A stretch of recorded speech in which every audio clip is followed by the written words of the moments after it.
Welcome to Chaotic Riff Magazine. We can be found on the web at www.chaoticriffs.com. And today it's my great pleasure to be speaking once again with legendary drummer Carmine Appice. How you doing today, Carmine?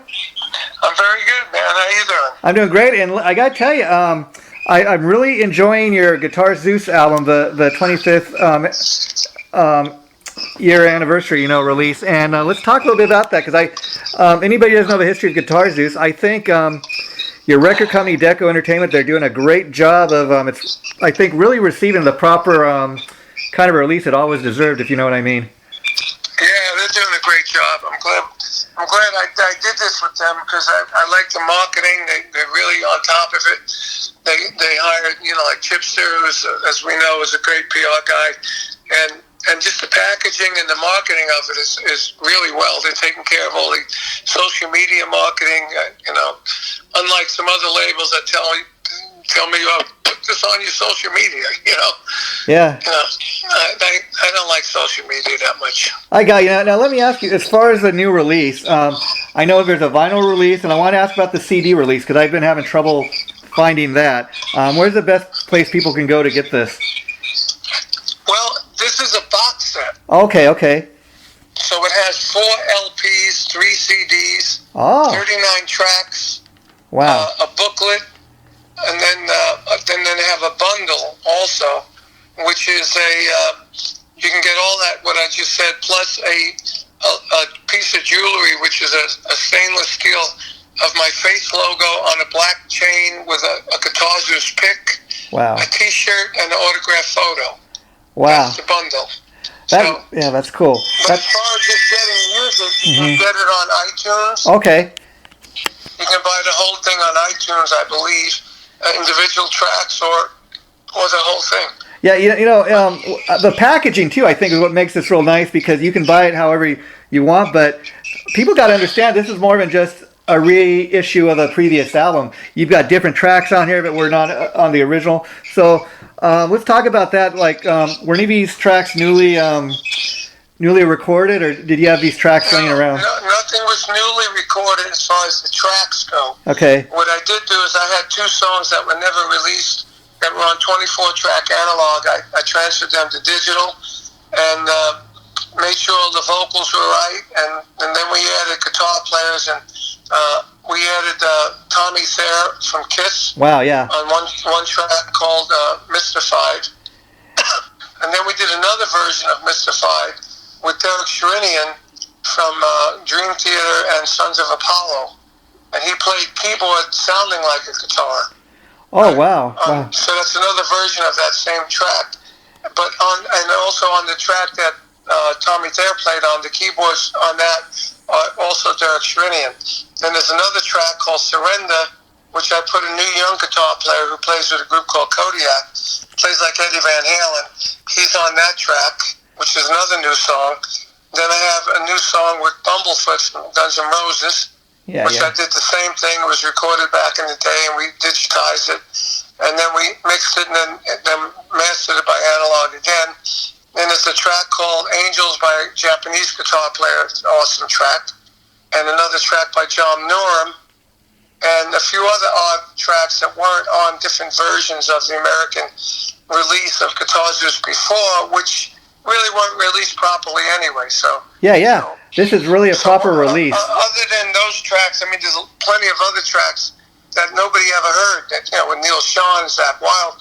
I mean, I released it on my own label a couple of years ago. At the beginning, last year, middle of COVID, I released a video. And the song was called Code 19. Yeah, with Zach Wild. It was Zach Wild. It was all about what we went through last year, and what we're still going through.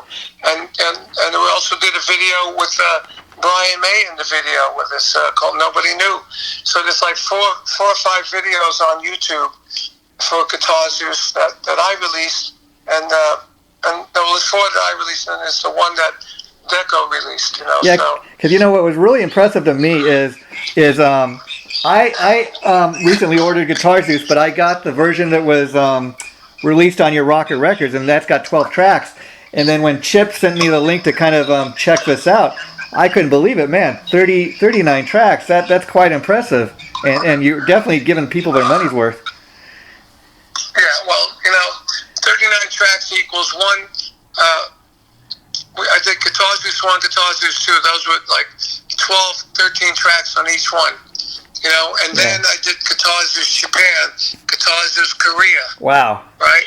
Then we added those 3 or 4 tracks I talked about, and then we added like some.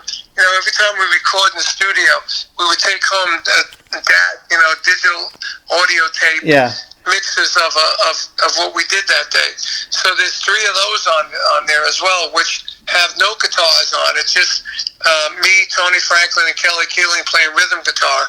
So any guitar players can play along with us. Wow. Right? Yeah. And then we have a vocal track with one of those also. So, you know, and people could sing to the tracks. They could do whatever they want. Wow. You know, they're tracks that ended up being on the record, but they're the very basic rough mixes of a track after a day of the studio work. So those are on there as well. So altogether, it comes up to 39 tracks. How cool is that? You know, and the thing that really impressed me about the album is 2 things. The songwriting, and also how nicely the music flows, which is not hard to do. It's not easy to do on an album like this when you got different singers, you know, different guitar players, different musicians, and yet somehow it sounds like the whole album just flows so nicely. Well, that's because we used the basic trio. Okay. You know, me, Kelly, and Tony, we had our own tuning. It was a weird tuning that we created for this album. Wow. And so every song pretty much has the same sound. Yeah. You know, even the lighter songs like Safe, yeah, you know, and Angels, it has a little bit of a different sound, but for the verses, but then it kicks in, and you know, it just sounds like Guitar Zeus. You know, it just has a sound to it. Yeah. And the sound we were looking for when we did it was Blue Murder meets Soundgarden meets the Beatles. I think you achieved that, and you know, like I said, the songwriting is really impressive. And Kelly Keeling is an actual genius. Yeah. You know, on the verge of insanity kind of genius, this guy. He's an amazing songwriter, and together we were a great team because, you know, I was very experienced in hooks and you know, editing and you know, like arranging, you know.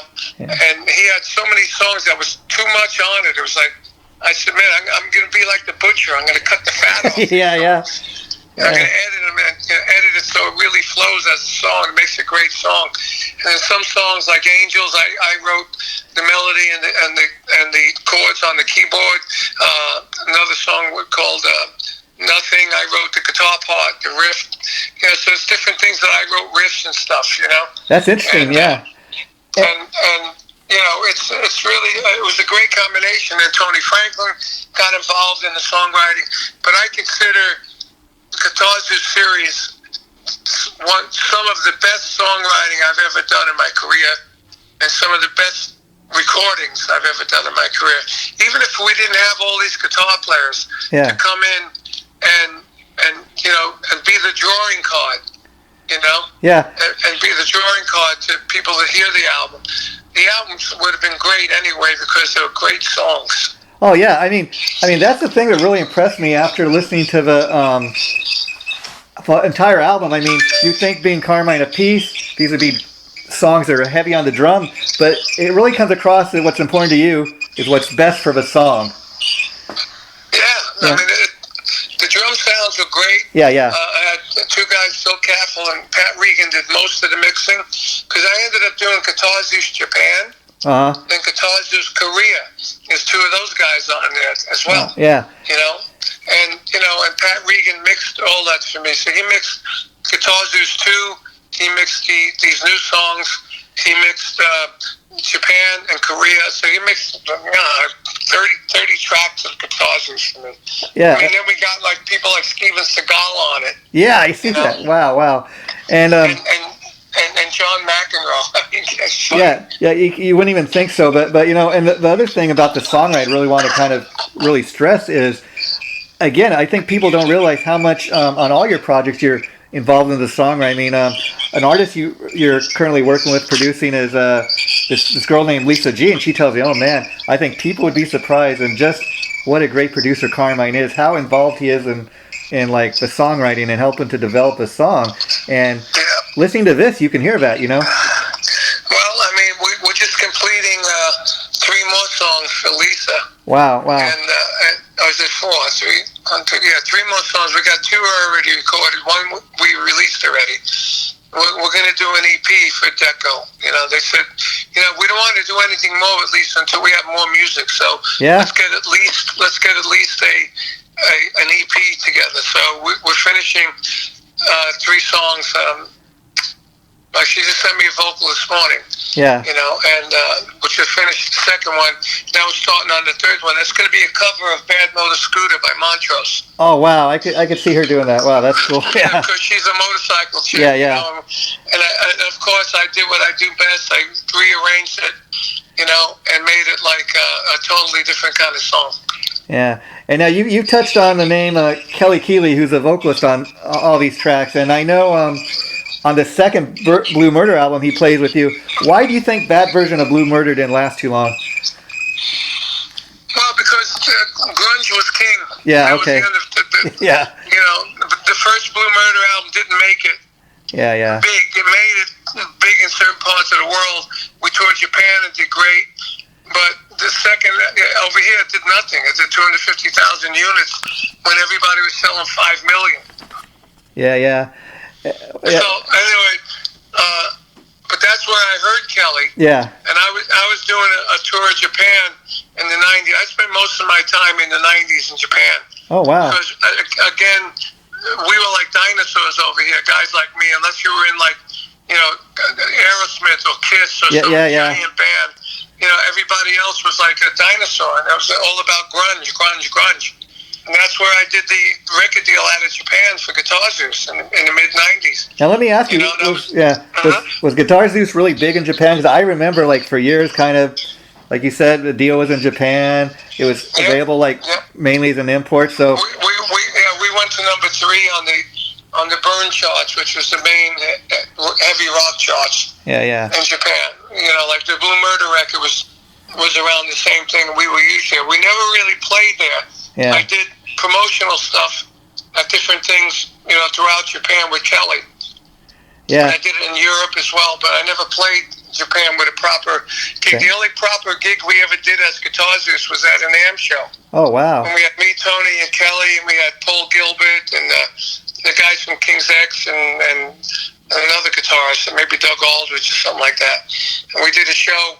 We had, you know, I don't know, 1,000 people at the show, and we rehearsed. We played the songs, and people loved it, you know. But I never really released it in America, you know. Yeah. But anyway, so when I discovered Kelly through that 2nd Blue Murder record, you know, and then, you know, like John Sykes went to Japan as Blue Murder. Wow. On the 2nd Blue Murder record, but the fans didn't like it. Yeah. Because they knew that Blue Murder was me, Tony, and John, not just John. Yeah. So he changed the name of his whole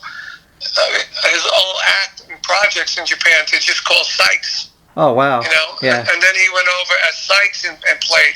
But me and Tony and Kelly went over as Rock Super Session Volume 2. And that's where I met Kelly, and that's where I met the manager who got me the record deal for Guitar Zeus. Oh, wow, yeah. So it was all meant to be. I think so. It started in 92. Oh, wow, see? When I was playing with Jeff Watson and Bob Daisley and Joe Lanterna. And we had a band, and we were going to call it Zeus, and Jeff Watson just got himself a new record deal, just came out of Night Ranger. I was trying for 10 years to get my 2nd solo album, and I didn't have it yet. Yeah. I said to Jeff, I said, kidding around, I said, what do I need to do? A guitar record to get a solo deal? Yeah. This is ridiculous. I said, maybe I should do that. I'll get my friends to play on a guitar record. Yeah. I'll call the Carmine Appice Guitar Gods. I said, no, I'll call it Guitar Zeus, thinking of the name Zeus. Yeah. And then I went to bed that night, and I said, man, that is a great idea. Yeah. If I could put this together, it would be a really great thing for my career, because I can, you know, I just visualize the advertising, doing guitar magazines, drum magazines, rock magazines, and, you know, rock radio to promote it, and then, you know, getting some of my friends who are on the radio to talk about it. Yeah. So it took me 2 years to get a manager to get the deal. Well, now here's an idea, Carmine. Now that this is getting a real proper release here in the U.S., has there been any talk about you like doing interviews for like Guitar World magazine? That'd be so cool. Legendary drummer on the cover of Guitar World magazine. I don't think they're doing the cover. Yeah, but we are getting exposure, and like we got like Tommy Thayer and Ted Nugent, Elliot Easton. They're talking to the different guitar magazines for this project. Oh, that's cool. And speaking of Kiss, now I know another guy that appears on the album. You have a song called Snake, and it features Bruce Kulick. I was curious how well do you know Bruce, and talk a little bit about the song and what it was like playing. Oh God, I know Bruce forever. Yeah. He was in a group in the '70s called Blackjack with Michael. Sandy Chinero, I think it's Jimmy Haslip on bass. Okay. And what's his name? The big singer, Michael Bolton. Michael Bolton. Michael Bolton, thank you. Michael Bolton. Yeah, in fact, everybody who's a Kiss fan, of course, knows you played on one song on Paul Stanley's 78 Soul album, which also featured Bruce's older brother, Bob. How well did you know Bob, and were you guys actually in the studio together? I knew Bob a long time, too, and when Cleopatra started in the early 90s, I mean, I knew Bob before that, but Bob started producing all those tribute albums. Oh, wow. So I did a lot of that with them, and that's why I'm good friends with Brian, who owns Cleopatra. I just had his 75th birthday party a couple of weeks ago. Happy birthday, by the way. Wow. Well, today's my birthday, actually. Wow. And Brian came to my birthday down here in Florida from L.A., and I knew Bob. I was really sad that he passed away, just like now Phil Chen from the Rod Stewart Group passed away 2 days ago. 80 years old. Wow, but what a life. Yeah. And I did. Was he 80? That's what I read online. I don't know if that's how true that is. I don't think he's 80. Yeah. He's about my age. I'm 75. Okay. He might have been 76. I don't think he was 80. Yeah, I didn't think so. I was like, wow. Yeah, but and I lost Tim Bogart last January. Yeah. So it's been like I lost two of my dear friends. Yeah. Favorite bass player. The only one left was my favorite bass. Well, two. I got Billy Sheehan and Tony Franklin. Oh wow. Yeah. And now Carmine, I was really played with Billy. I always, anytime I can, I try and get Tony involved in something I'm doing. So I love his playing. Oh yeah. Carmine, you had a health scare a few years ago, didn't you? Where you almost died. Yep. Thank God, though, you came back on the other side, huh? I still have the condition, which prevents me from going to Europe and Japan and all those places, because the U.S. is the only place where I can get the treatment I need for it. So I'm just basically staying in America. Thank God for that. No. And that's why I won't do a cruise either. Because the worst place I could be is in the middle of the ocean and get stuck. Yeah. Yeah, exactly. So. And then go ahead. So far, so good, and everything else is great. I'm doing new King Cobra record we're working on. I'm doing Lisa's new stuff, and the Energy Overload record, which came out a couple of months ago, is getting fanatical, ridiculous reviews. Everybody's a fanatic on this record. It's really great. Yeah. And in regards to King Cobra, like how far along are you in the recording? Do you think get a release early in the year or like towards the summer? I think it might be like May-ish release, because we're basically, we got mostly all the songs, I think. Yeah. We got drums on it. I'm going to do a drum track today in my studio today and tomorrow. So for that, and that'll be the last drum track. And we got half the guitars, and we got a lot of the vocals. So all we have left is the other half of guitars, the bass, which Johnny Rod's going to do. He'll do that in a couple of days. Wow. And and then mix it. So I'm hoping that by the end of January we'll have it finished. And Paul Shortino's still the vocalist, and can we confirm? I've heard that Rowan Robertson and Carlos Cavazo, and also Carlos Cavazo. Oh wow! I mean, he's been missing from the scene for a while. I think King Cobra is perfect. And he's awesome. He wrote two songs that we're just finishing up, and they're awesome songs. Yeah, well, he's a pretty good songwriter too. Because when he was in Rat, the one album he did with Rat, he was a co-writer on the popular singles off of that. So he's a good songwriter, and he knows how to get a good sound. Matter of fact, we have Rowan started a song, and now we're putting Carlos on. I said, Carlos, make sure you put your sound Yeah. as the second guitar, because I don't want you playing the same thing you're playing as Rowan's playing. Complement each other, but use your sound, because your sound is awesome. Yeah, it's almost like having said, two lead players. Who's the lead player? Yeah, they're both lead players, and they're smoking on some of the tracks. I imagine so. And a couple more of these songs I want to discuss. Another song I really love off Guitar Zeus is "Going to Rain" with Richie Sambora. That's what a killer track. Killer track. Yeah. Killer track. I still owe Richie a favor. He never charged me for it. Some of the guys, I exchanged favors. Like Yngwie, I played on some for him. He played on mine. Brian May, I still owe him a favor. Wow. Yeah. Richie, I owe him a favor too, and Bumblefoot, I owe him a favor. Yeah, that's cool. And Under the Moon with Mick Mars and Edgar Winter, two of my favorite all-kind. Edgar Winter, I always loved that guy. How did you hook up with him? What was it like doing that song? Well, I know Edgar a long time. I played with Edgar from 91, 92, Oh, wow. 93, 94. Up until I did Guitar Zeus, I was playing with Edgar, so I asked Edgar if he'd sing on it. And, that's basically almost a Christian song, Oh, really? And if you listen to the lyrics, what they're talking about, I've been with you under the moon and sun. Yeah. They're talking about God. Oh, wow. I see. Wasn't even really paying that close, but I just get off on the music. And Mick Mars, what an amazing player. I mean, he doesn't really get the credit he is due to him, I think, a lot of times. Yeah, he played great on there. And when he came in, I said, Mick, do you play slide? He goes, yeah, I can play slide. I said, why don't you play slide? I said, you'll be the only one on the record that plays slide. Yeah. He said, okay. So he came in the studio in L.A., and we had his amp set up and everything, and he played right there in front of us, and he was awesome. Yeah, and like some of these players you look at, it's almost like a who's who of guitar stars. How did you go about asking these guys? Did you just kind of make a list of who you'd like to play with? No, actually, what I did was, in the 2 years it took me to get the deal, I was out doing clinics, and I did a clinic one day in a house of guitars in Rochester. It was me and Brian May were the guest clinicians. Okay. So I asked Brian, at the time he was a friend of mine, I said, look, if I do this album, would you play on it? He said yes. Wow. And then Ted Nugent played out in L.A. I went to see him, and I asked him, he said yes. And then I ran into the King's X guys somewhere, and I thought, they were always hip and cool. Oh, yeah. So I asked Doug and Ty if they would play on the record. They said yes. So as soon as I got the record deal, they were the first ones that I contacted. Oh, wow. Okay? Yeah. So I got Brian May on there, and I got Ted on there, and I got the King's X guys. So then other guitar players started hearing about it.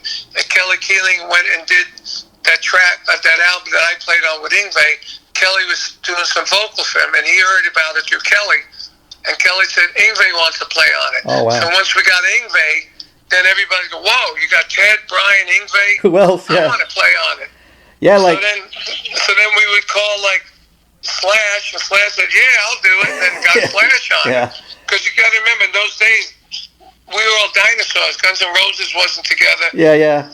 Brian May wasn't with anybody. Ted, everybody was at a lull in their career, so this was the perfect timing. So then little by little, everybody started coming on board. Then I make a call to Elliot Easton. He said, who you got on it? I said, well, I got Ted, I got Brian May, Slash, blah, blah. I'm getting Mick Mars. Mick Mars wanted to be on the track with Edgar, and Yngwie wanted to be on the track with Doug. Well, Doug Pinnick, I got to tell you, I forget the name of the track he appears on. But man, this time around. What a funky track that was, and it was really different. But that's what I dug about it, and I thought, man, he's a perfect guy to do the vocal there. Yeah, Doug made it sound like a gospel song. Yeah, and John Norm, I got to say, I'm glad you featured him. Yeah, he's a great player, and that's the song that I wrote the riff. I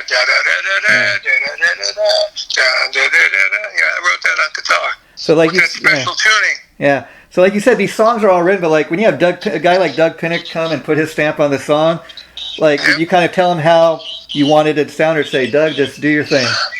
I just had Doug. I was in the studio with him. Yeah. I said, Doug, here's the melody. Kelly sang the melody first, and then in the middle part where there's all the different voices going on, you know, he sang it first, and then I said, well, let's do like a talking version of it in there, and make it psychedelic with all these different voices, but they all end at the same spot. You know? Yeah, yeah. So we worked on that. So we did that, and then we, you know, when Pat mixed it, you know, I forgot who mixed that. You know, let's put some effects on the voices and all that. Yeah. Some of them we speeded up, we slowed it down. It was killer. I mean, the record production. Let's put it this way: I spent $100,000 on each record to make the record. Yeah. Okay, so I didn't take any shortcuts. You know, I paid everybody well. I used the best facilities, the best mastering facilities, all that stuff. And so it sounds like when this album was made, everybody was actually in the same studio. A lot of them were. Brian May was done in England. I shipped him the tape. Yngwie, I went to his studio. We had a studio in his house. Ted, we went to a studio in Ann Arbor, Michigan. King's X, we were in Houston in the studio there. Yeah. You know, all the tracks were done in the same studio. You know, pretty much both albums we did the tracks in the same studio. You know, and then different people. Steve Morse, I shipped him the tape. Paul Gilbert, I shipped him a tape. Mick Mars, Elliot Easton, Neil Sean. They were all done in the studio that we cut the tracks in for the first album. And then the second album, we used the studio that Billy Sherwood, who's the bass player of Asia and Yes. Okay, yeah. He used to do all those tribute albums with Bob. Yeah. Coolin. So I used his studio. I remember I did Dweezil, I did Zach Wilde in there, I did Ty Tabor in there. Okay. You know, the second record. You know, I did a few other guys from that second record in there. Stevie Salas, I think we did there. And then we used Pat Regan's studio for a bunch of people. Like we did Steven Seagal and John McEnroe and Pat Regan's studio. Wow. Yeah. Is there anybody that wanted to play on the album that you had to kind of turn down, say, no, we got everybody? Well, not at that point, but afterwards, I went to a Christmas party with Steve Vai, and Steve took me to his office and said, I take these CDs on the road, and I list them like my top 10, number 1, number 2. And he opened it up, and Guitar Zeus was in the number 1 spot. Oh, wow. I said, dude, I'm so sorry, I couldn't get you on. He goes, yeah, I know, it's just timing. It was timing. I wanted him on, but I couldn't get him. He said, well, if you do another one, we'll do it again, you know. Yeah. So, like now, if I did one now, I'd love to get like him and Bonamassa. You know? Yeah, yeah. Two guys, I would try to get Jeff Beck. I don't know if that would happen. Yeah. You know?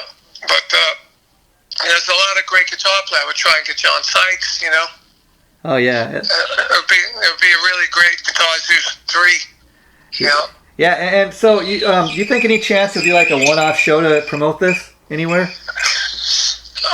Not really, because it's too difficult. Yeah. It's too difficult to do something for a one-off show. Yeah. You know, because unless you got somebody with a lot of money that says, I want to promote this show, let's get Ted, let's get Brian, and you got to pay these guys money, you know? Yeah. And so... they're not going to come out and do it unless we did it for a charity or something, which may not be a bad idea at some point. Yeah. You know, maybe to do a Guitar Zeus show and all the proceeds go to a charity. Yeah, and I got to ask about the video for Mystified. Cool video. Talk a little bit about that. Which one? The video for Mystified. Yes. Yeah. Well, we all did it in our own houses. Wow. I did mine in my studio here with a green screen. Tony had a green screen. And Tommy Thayer had a green screen. And the keyboard player is actually one of the owners of Tico Records. Oh, okay. Wow. That's Charlie. And Charlie plays with Angel, too. All right?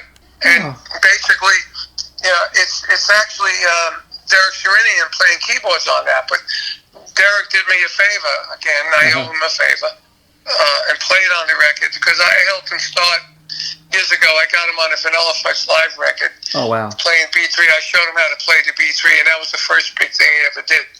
So I kind of broke him into the business, so we've been friends ever since. He said, anytime you want, I'll play on anything you got, but I just won't do videos. What? So I said, okay. What a find! He's played with everybody from Kiss and Alice Cooper to his own solo stuff. Yeah, Huge he's talent. a great player. I mean, he's right up there with John Lord, as far as great keyboard players. Without a doubt. Yeah. Without a doubt. But nobody plays keyboard like Mark Stein from the Fudge. Yeah, I want to ask you, because about Mark Stein, he's also got a great solo album that he just released on Deco Records, and I understand you helped him get the deal, so that's pretty cool, because it's a great album. I actually didn't, but a manager of Cactus, who used to manage Vanilla Fudge, helped me get the deal. But I think through the fact that I had deals going on Deco Records, I told him about Deco. That's what I think he said, yeah. Yeah, I think that's how it happened. Well, that's pretty cool. And but I'm good. I'm happy for Mark. He's been doing this business 55 years. He never did a solo thing or anything on his own other than Vanilla Fudge on a record. That's pretty amazing. I've done King Cobra, I've done Blue Murder, I've done Cactus, BBA. I've had solo records, I've Guitar Zeus, and he never did. So I'm real happy for him that he did that. Yeah, and last time I talked to you, Carmine, we were joking about how people talk about John Bonham influenced all these drummers. You're the guy that influenced John Bonham. When I was talking to Mark, talking about the fact that Vanilla Fudge was like on all of these, like you talk about the Beatles on Ed Sullivan, but Vanilla Fudge was also on Ed Sullivan, Yeah, two times. And you guys were heavily featured on the show, like you said, you did it 3 times. And I also saw online Vanilla Fudge has got I don't know if this was an official release, but a version of Silent Night that was pretty cool. Yeah, I think that was not a version with Mark. For a while there, Mark wasn't in Vanilla Fudge. Oh, okay.